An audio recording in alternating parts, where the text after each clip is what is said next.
جب بات اس کے بندوں کا دل دکھانے کی آ جائے تو وہ نمازوں اور عبادتوں کو خاطر میں لاتے ہی کہا ہے، پھر کچھ کام نہیں آتا، نہ ہی جوابات اور نہ ہی دلیل، پھر تو مکافات عمل ہر حال میں ہو کر رہتا ہے۔ پھر آتا ہے وہ مقام کہ وقت بگڑ جاتا ہے، لوگ منہ پھیر لیتے ہیں، مقدر روٹ جاتے ہیں۔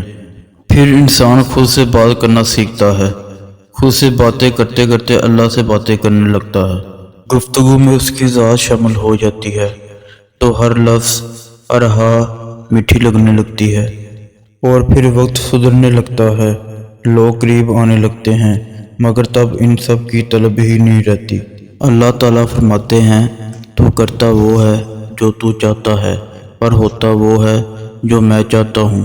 تو وہ کر جو میں چاہتا ہوں، پھر وہ ہوگا جو تو چاہتا ہے۔ ہو سکتا ہے کہ ایک چیز تمہیں ناگوار گزرے اور وہی تمہارے لیے بہتر ہو، اور ہو سکتا ہے کہ ایک چیز تمہیں پسند ہو اور وہی تمہارے لیے بری ہو۔